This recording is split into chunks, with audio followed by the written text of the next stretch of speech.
Ndị be anyị, ekene m unu. Bifo anyị ebido akụkọ nke tata, achọrọ m ịgwa unu ihe m passị through within these 3 months m na-eme voice over. I've been so sick, like ọnwụ mmadụ dị ka ABCD, like etu esi agụ ABCD, mmadụ anwụgo. I'm telling you, ọ fọrọ obele ife efesikwa m o. I thank God for my life. It's a long story. Unu fụ etu esi rush him to hospital. Unu asị ma o nwere ife mere mmadụ. And the worst part is that till now, afube ihe a ga-asị na ọnyanwa bụ ihe na-eme m was a lot. Nkọbịa anyị ama nkọ ihe anyị bịalụ today. Maka na ihe nji wee sị ka mbido again bụ na o nwere ndị nye m story since then. Mana this story abụrụ story m ga-eji ọnụ m wee kọ. No, nke unu ga-anụ from the people direct. Ọkwa ịghọtago? Ọ bụ na ị na-eso m nya steady, ị ga-afụ the last video m mere before maybe voice over.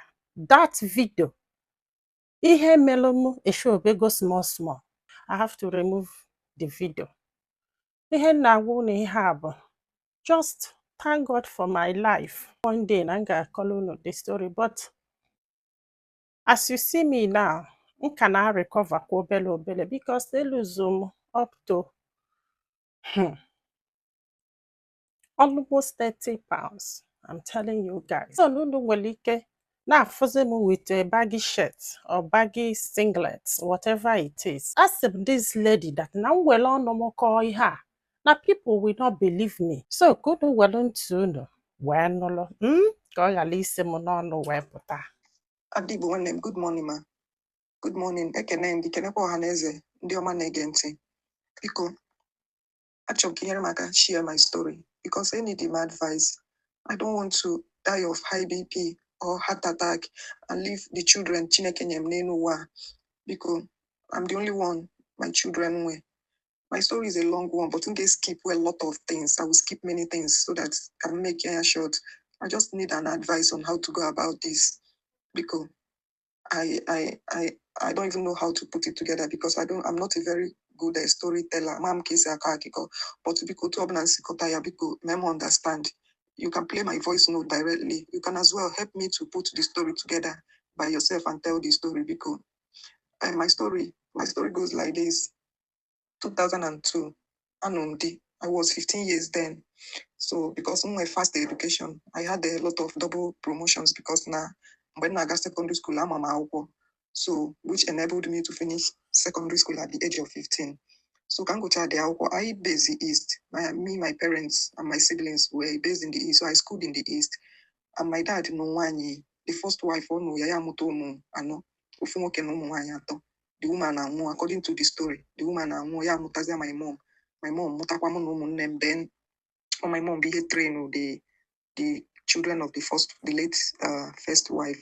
So after even Adama himself, I go to secondary school, we matter no my mom all of us because my mom was training everybody, everybody from her womb. So I go to secondary school, my stepbrother, as na Niacho Cambelia holidays in Lagos. So I'm be at that holidays. One fateful afternoon, one man abia achota na yard. So bia harassed bia kubaya ihe anabo. So in the process of their fight, make umaz nabo little children yanabo had that experience na the fight. So when after everything in the midnight, my brother put them with their Bible with their something then a calabash I have to take an oath that nihe na chilpam no one nga koro not even my mom or our dad. He say okay, no problem. So yes, na that man be in the afternoon be so yog na the man bo onye bunye ya ahia mgbe nwunye dị ime nwa ya nwoke. So ya lesia dị ahia were ga in the process nwunye mwa ya were ga n'ezie nwunye ọmụgwọ na akwụchi ya was the man. He couldn't remit the money to the man. So that the man has been coming to harass him all this while. So yeah, so the man who has this second one. So the man I say onye kambo ya say no one near one. Kambo ya say no one near one. So ya say na the only way okay happily at the money. And the money is 800 and something thousand as at 2002. So ya say na man I boom over na onwe be ya the money. So na the man na the only way we get happily at money, but na okay, or onye ya ka ọnụba. Yeah, we are not there possible because number one, our dad from n'anya nnukwu due to na mongo ụmụ ya niile ọmụnwa kacha mara akwụkwọ kachakwa dị smart.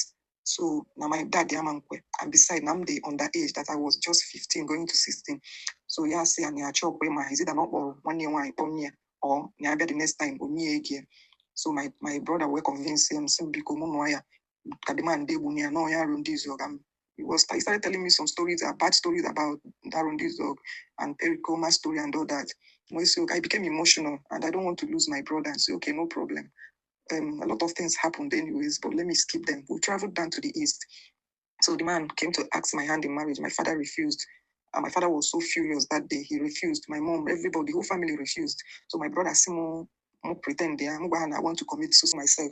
And my father and so I did all my brother told me to do, which my father later obliged and agreed to the marriage. So after the marriage, we started living together, which the marriage lasted for 15 years, and we had 4 children, 2 boys and 2 girls. But during that process of 15 years, if I ask her this statement and I say that marriage is a thing of maturity, my sister, true, marriage is a thing of maturity because a lot of things was going wrong that open I'm the matured enough, the marriage would have just ended. But because I was a child, I was hiding a lot of things. I was taking and bearing many things. Many things was going wrong. Even school or promising my father. No, God, that was the condition my father is at the end of the day. I send him to school, or John send him to school. I was busy making excuses for him. I don't want to tell my dad or anybody that not true. Even I'm maybe something. Yeah, even when I'm 18 years, at the age of 18, I'm go my second child. So because I gave birth to my first child at the age of 16 plus. So at the age of 18 to 19, I go to my second child. Man, I say, okay, even if you don't want me to go to school, let me look for something doing. Help me start up something. Yeah, because even when I was in secondary school, as little as I was then, I started selling. I used to fry granite and learn at school. I was a hustler. The hustling spirit has been in me right from when I was small. I don't know how to beg. So the thing, me, yeah, so I hear papa, even when my mom got back home or not home, my mom noticed what things not go wrong. I will still be making excuses for him just for peace to reign and decide I can't leave my children. So maybe they will fast forward to 2011. I'm going my last baby, which he was a year plus. To me, the man I married, I import shoe. I know him as somebody in LA, men's shoe.